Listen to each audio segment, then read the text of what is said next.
KREM 2 News 10 at 10 begins now with Mark Henrahan and Jeremy Legoo.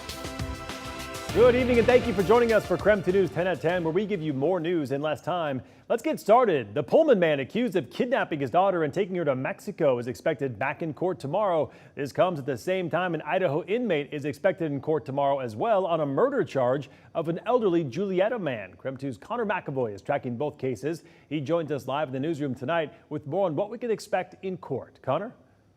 Mark, Pullman father Aaron Ung is in Whitman County Jail for an international parental kidnapping charge. Aaron Ung faced a federal judge for the first time last week to be arraigned. According to a federal criminal complaint, the FBI and Border Patrol found photos and video of Ung crossing the border on June 1st. That was 2 days after he was supposed to return his daughter to her mother. We spoke with U.S. Attorney Vanessa Waldriff on how these specific types of cases regarding parents and children are handled compared to others. I think these types of cases are really where the federal government can bring its resources most effectively to ensure that kids are being cared for by parents who love them. Right now, no one else, including Ung's fiance, who was located in Mexico with him, has been charged. Tomorrow as well, an Idaho inmate who escaped police custody from a Boise area hospital is expected to be in court for his arraignment. Nez Perce County prosecutors say they're seeking the death penalty against Skylar Meade. They accuse him of killing 83-year-old James Money after escaping a Boise hospital while receiving treatment.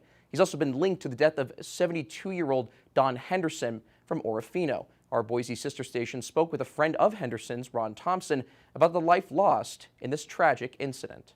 Don was just a good human being. I don't know all the problems that they had that led to this, but he didn't deserve this, no one does.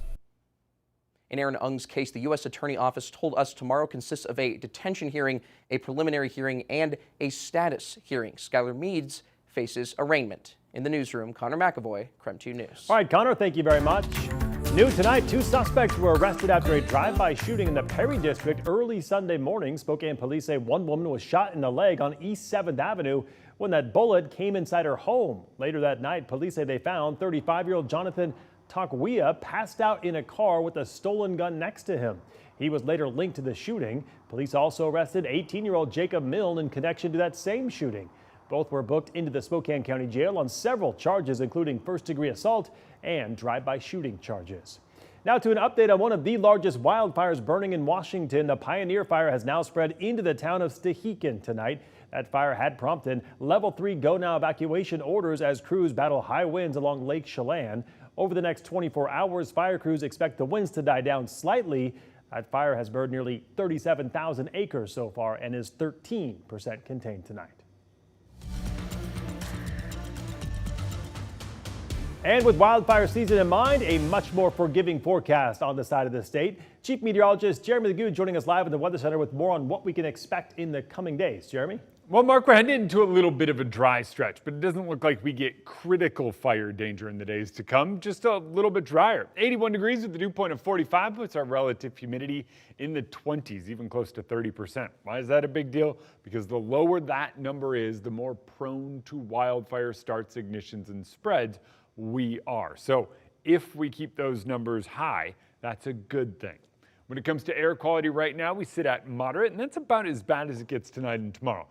My AQI forecast is always worst case scenario, and we are looking pretty good. So if you want to open up those windows, 83 might not offer you any sort of cooling, but overnight we likely fall back down into the 60s. So if you have the fan on, you're good to go.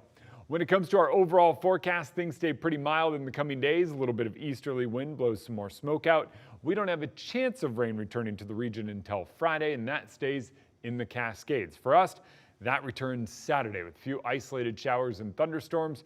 Even then, we'll call it mostly sunny with a high near 90. All right, sounds good, Jeremy. We'll check back in with you later in the show.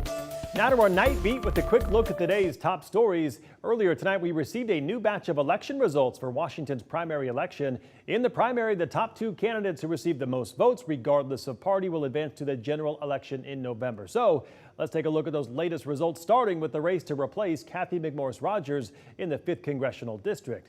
Right now, Republican Michael Baumgartner is in the lead with 28% of the vote. Democrat Carmela Conroy in second with about 19%. The Associated Press says Baumgartner and Conroy will face off in November. We spoke with both of them earlier this morning. What we really need to do now is continue to spread our message of fighting back against reckless spending and inflation, and going out and reaching voters, talking about securing the border, the things we care about the campaign. And it's important as well, too, that I reach out to the other Republican candidates and their supporters, because while I was the top vote getter, there's still a lot of work I have to do to solidify things going into November. I think that people are ready for a change, that there's been a lot of discord and friction amongst Americans, and that people would like to see a positive agenda that isn't so much about party politics and is much more about making sure that our government's addressing affordability, like healthcare affordability, that we're taking security seriously. In Spokane County alone, there are still several thousand ballots that still need to be tallied. The election results won't be certified until August 20th. Now to the race for the next Washington governor. Governor Jay Inslee announced last year that he is not running for re-election. State Attorney General Bob Ferguson leading right now with 45% of the vote. And in second is Republican Dave Reichert with 28%. It appears Reichert and Ferguson will square off in November. Also at the state level, the race for Commissioner of Public Lands. Hillary Franz announced that she would not seek re-election. Instead, she was running for the U.S. House of Representatives. It is a tight race at this hour. Jamie Herrera Butler is in the lead with about 23% of the vote. In second is Sue Cool Peterson and Dave Upthegrove, both with about 20% tonight. There is also a close race for Spokane County Commissioner District 5. Incumbent Al French is slightly behind Molly Marshall at this hour. Marshall has about 51%, with French earning 49%. Since these are the only two candidates for this race, Marshall and French will advance to the general election in November. This is not the end of our election coverage. We'll be checking the latest numbers in key races tomorrow as well. In the meantime, you can find the most up-to-date results on our website. Just head to KREM.com. And that was your Night Beat. To learn more about any of these stories, just head to our website, KREM.com. More questions today for Boeing over the door plug blowout of an Alaska Airlines flight back in January. The National Transportation Safety Board wants answers into what went wrong. Boeing senior officials said a contracted crew was brought in to fix damaged rivets near the door plug, which Boeing said workers removed and reinstalled, but evidence later showed the retaining bolts were not reinstalled. NTSB Chair Jennifer Homendy is leading this week's investigative hearing into the incident. Knew it was open. At this point, we knew it was closed. What happened on the in-between? We don't know. And neither do they. That's a problem.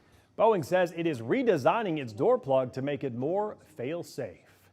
And check this out. Some shocking new video shows the front wheel of an Alaska Airlines plane wobbling during an emergency landing in Portland on Monday. The flight took off from Seattle and was heading to Redmond, Oregon when it had to be diverted. The airline says the emergency landing was an issue involving the hydraulic system that controls various systems of the aircraft, including control of the nose wheel steering. What was expected to be a week-long mission for two Boeing Starliner astronauts on the International Space Station could now last into next year. NASA announced today it is exploring several contingency plans. One of them is keeping Butch Wilmore and Suni Williams on the ISS for another 6 months. Their spacecraft suffered helium leaks and propulsion problems on the first leg of its flight back in June. NASA is still conducting tests to find out the root cause of the issues. Several upcoming Taylor Swift concerts in Vienna, Austria have just been canceled after the arrest of two suspected terrorists who were plotting a possible attack focused on one of her sold-out shows. Authorities say they found chemical substances when the main suspect, a 19-year-old Austrian citizen, was taken into custody. Authorities also say one of the men has sworn an oath to ISIS, and police are pursuing additional suspects. And that was your KREM 2 News 10 at 10, where you get more news in less time.